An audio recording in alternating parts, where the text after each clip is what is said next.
Good morning, Area 51 teens, or evening, or whenever you guys happen to be watching this. We are continuing our Sunday School Big Questions series because we're not able to physically gather due to COVID. And I want to encourage you guys, as this is on YouTube, you guys can watch this live. We put it up Saturday night, and you might want to put up some comments, just saying that you're watching, or maybe an observation about the video. But we're glad to have you guys watching, and we want to ask you guys also to maybe send this on to some friends that might be benefited and helped by these short videos we have today. So I'm starting a new series today on depression because somebody asked, basically the question is, can Christians be depressed? And that's going to go over a 2-video series. And I'm going to kind of ask that same question both times, but I'm going to go to some further questions in each video. But first off, I want to ask the basic question of the series: can Christians be depressed? You might want to pause there, and you can interact with some friends that are watching with you or that are watching in another place about that question. Can Christians be depressed? I think the answer to that has to be definitively, now many Christians are depressed. I mean, that is just a fact that Christians are actually depressed. In fact, I suspect that the majority of Christians are depressed. Without a doubt, many Christians are depressed. I would even venture as far as to say that many church leaders battle depression, and even some great Christian leaders of the past, men like Charles Spurgeon and Martin Luther, have battled depression. But that being said, with that question, can Christians be depressed? One day the answer actually is no. I think in our eternal state, in the new heavens, new earth, no Christians will ever be depressed. None of God's people will experience depression ever again once we experience our great and final salvation. But specifically to today, I want to ask a separate question and deal with that in pretty great depth. And that is, what is depression and what causes it? So it's kind of 2 questions in one. What is depression and what causes it? I do want to say that if you're watching this, you probably know in some basic sense a definition of depression. I'm not getting at some Encyclopedia Britannica or whatever Wikipedia definition of depression. That's not really what this is about, but it's more about what is depression from a theological angle. How we understand depression from understanding theology. Well, it should be stated that depression is a product of this fallen world around us. And it is one of our soul's emotional responses to real or perceived pain and hardship. So actually, it's possible that we experience depression in response to something that's just kind of our head is making up. But often we experience this kind of depression. We experience this emotion that is depression when life is hard, when somebody is mistreating us, or even sometimes when the hardship is just guilt brought upon by our own sin. Despair, or what the Puritans called melancholy, and that's a great way, I think, to describe depression. It's melancholy, and the Puritans wrote a great deal about depression, melancholy. And it is perfectly human experience. This is not something where you're a weird person if you experience depression. In fact, that is very human of you to have depression. And that's even to the point that Jesus seems to despair in some sense. I'm not saying that Jesus experienced sinful depression by any stretch, but he experienced some real despair, some sorrow, even some anxiety in the Garden of Gethsemane before he was put upon a cross. He suffered in that kind of depression. So Jesus is the perfect man, and we see even in his humanity as the perfect man, he experienced some depression. Depression can be caused by many things, though. Depression experiences can be caused by a variety of different things. And one of the first things we want to look at is medical and habit concerns that cause depression. In this fallen world, we do see that there are, without a doubt, some medical reasons why some people would experience depressions. incidents. One example of that would be postpartum depression. Almost no Christian would say that postpartum depression isn't a response to the biological changes in a woman after she's given birth. Not everybody experiences it, but a large amount of women will experience postpartum depression. There are other causes.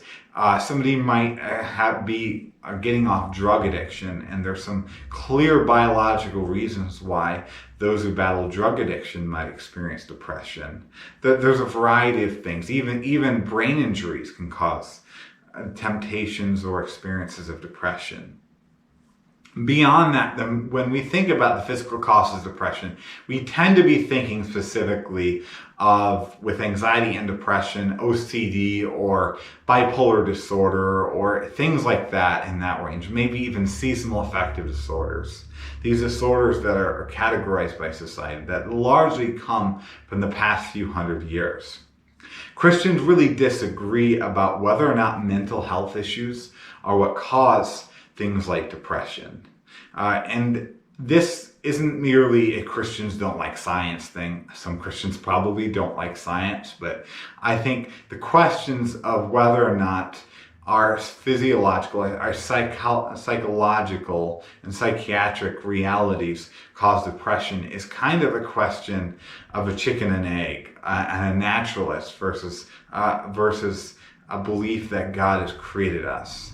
The naturalist world, the world of secular psychiatry, believes that we are essentially just chemicals. And so to change somebody's emotional experience is to just change the chemicals within their brain.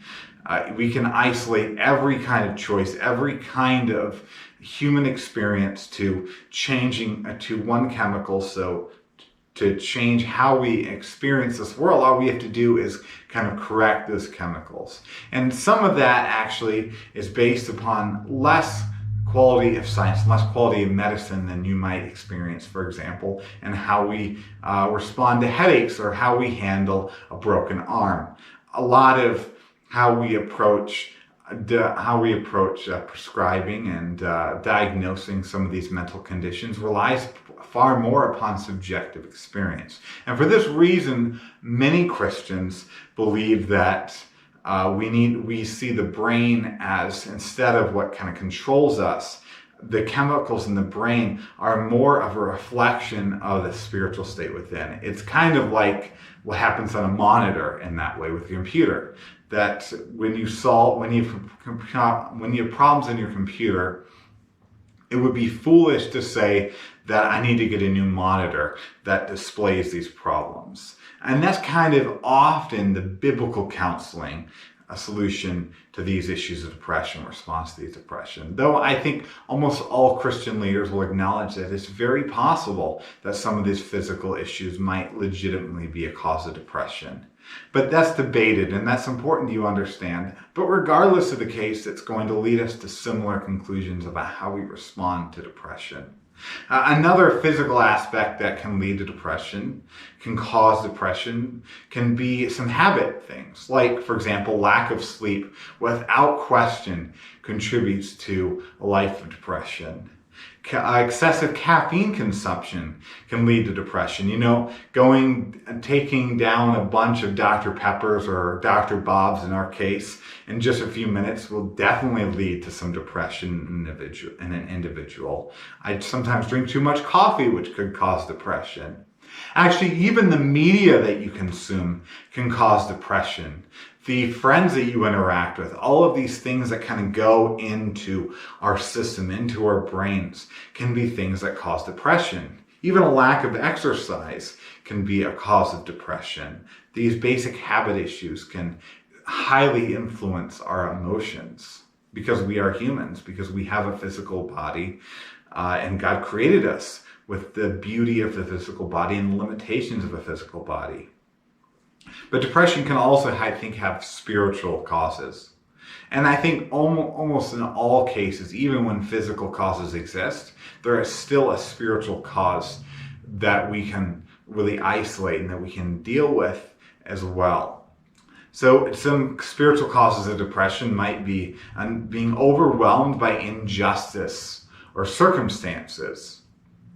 You might be overwhelmed to see evils going on in this world. You might be overwhelmed or just consumed with depressed emotions because you see what God has called His church to be is not happening. And that might cause some depression, or even the circumstances that you're around.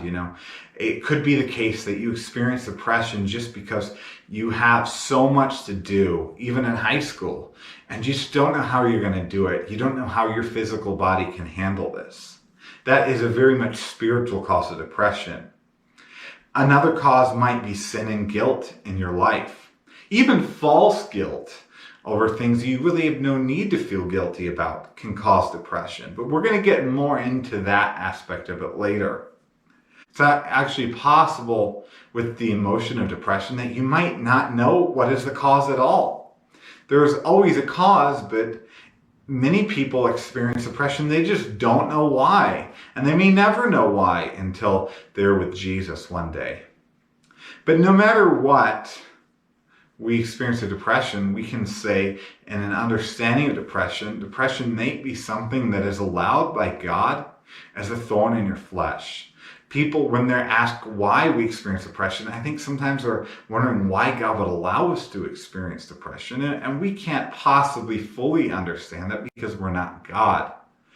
But many Christians have rightly pointed out that God at times, and that doesn't necessarily mean in your experience of depression, but God at times brings difficulties to one's life for our growth spiritually.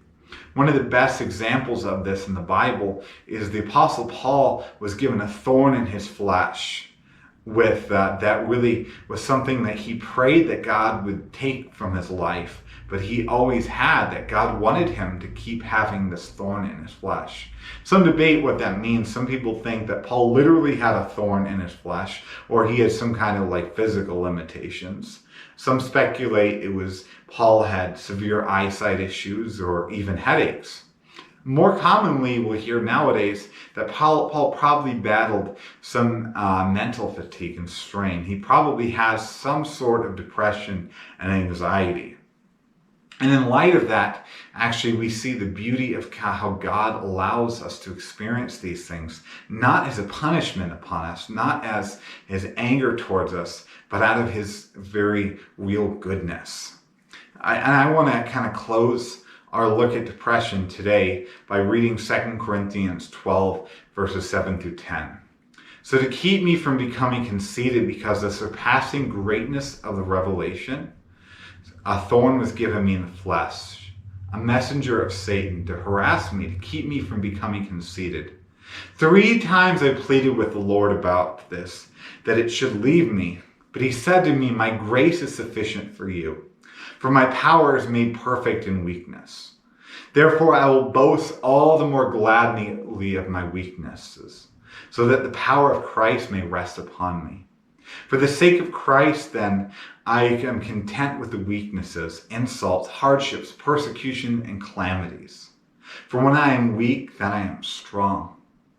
Depressed Christian that is listening to this, watching this, or depressed person or a person that is interacting with somebody who's depressed. You might be a teen that has friends that are depressed. We can rest in these these promises of Scripture. We can rest in the knowledge that when God allows us to continue experiencing this is not God abandoning us. God is with us, and God even works through our experience of depression, as He did with the Apostle Paul and whatever that thorn in the flesh might have been. Next time we're going to learn about whether depression is sinful and how Christians can practically navigate the difficulties of depression. Thank you for joining us today. And again, I encourage you to share this wherever you can and leave a comment and tell your friends about it. Thank you, guys.